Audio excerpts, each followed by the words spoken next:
ত্রয়োদশ জাতীয় সংসদ নির্বাচনের প্রচারে এখন সরগরম সারা দেশের ভোটের মাঠ। বড় রাজনৈতিক দল থেকে শুরু করে স্বতন্ত্র প্রার্থী সবাই এখন মাঠে।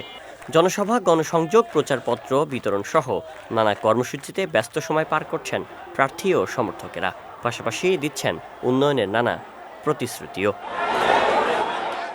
এরই ধারাবাহিকতায় প্রতিদিনের মতোই মঙ্গলবার সকাল থেকে প্রচারণা শুরু করেন ঢাকা ১৬ আসনের বিএনপি মনোনীত প্রার্থী আমিনুল হক। এ সময় তিনি তার নির্বাচনী এলাকায় ধানের শীষের পক্ষে ভোট প্রদানে জনগণকে উৎসাহিত করেন।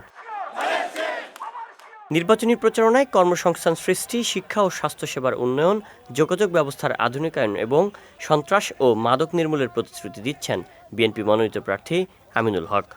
আগামীর যে তরুণ প্রজন্ম তাদেরকে আমরা কর্মসংস্থানের রাস্তা তৈরি করে দিতে চাই, পাশাপাশি আমরা জব ফেয়ার অফার করব এবং আমাদের ঢাকা ১৬ আসন না, সারা বাংলাদেশেতেই আমরা ফ্রি ওয়াইফাই জোনের মাধ্যমে আমরা অনলাইন বেস, যাতে আমাদের যারা এলাকার তরুণ যুবক রয়েছে, শিক্ষিত বেকার যুবক রয়েছে, তাদেরকে যাতে আমরা কর্মসংস্থানের ব্যবস্থা করে দিতে পারি অনলাইন বেস, সেটাও আমাদের পরিকল্পনা রয়েছে।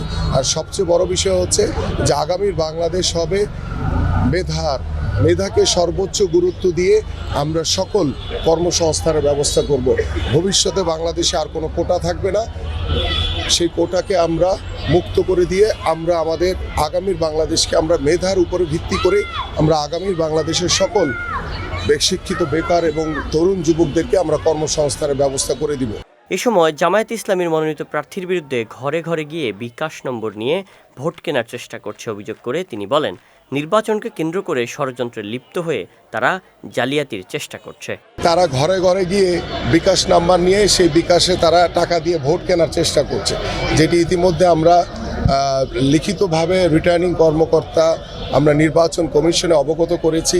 পাশাপাশি আমাদের এখানে প্রত্যেকটি সাধারণ ভোটার, বিশেষ করে যারা অসহায় মানুষ, যারা নিরীহ মানুষ, তাদের কাছে গিয়ে তারা সেই বিকাশ নাম্বারটি নিচ্ছে, তাদের কাছে গিয়ে তারা সেই এনআইডি ভোটার আইডি কার্ড নাম্বারটি নিচ্ছে এবং তাদের উদ্দেশ্য নিশ্চয়ই কিছু রয়েছে, যা তারা ভোটকে কেন্দ্র করে তারা ষড়যন্ত্রের মাধ্যমে তারা কোনোভাবে জালিয়াতি করার চেষ্টা করছে। নাইলে ভোট সামনে নির্বাচনকে কেন্দ্র করে ভোটাররা ভোট দিবে স্বতঃস্ফূর্তভাবে, সেখানে তো কোনো এনআইডি নাম্বার দরকার নাই। এদিকে আসন্ন নির্বাচন নিয়ে ইতিবাচক প্রতিক্রিয়া দেখা গেছে তৃণমূলের নেতাকর্মীদের মাঝে। বিএনপি আইনের প্রতি শ্রদ্ধাশীল, আমরা নির্বাচনের যে সকল আচরণবিধি আছে তা মেনে চলছি এবং সহনশীল রয়েছি এবং সার্বিক পরিস্থিতি ভালো।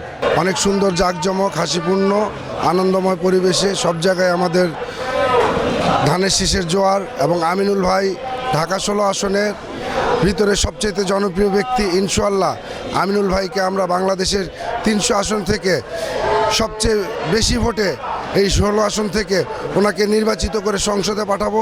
আলহামদুলিল্লাহ, নির্বাচনের পরিবেশ অনেক সুন্দর, কারণ দীর্ঘদিন পর মানুষ ফ্যাসি সরকার উৎখাত হওয়ার পরে মানুষ তার নিজের ভোট দিতে পারবে বলে আস্থা রাখে। এ সময় আসন্ন নির্বাচনকে সামনে রেখে এখন পর্যন্ত আইন শৃঙ্খলা পরিস্থিতি স্বাভাবিক রয়েছে বলেও জানান আমিনুল হক। শায়ন সাব্বির, বিজয় টিভি, ঢাকা।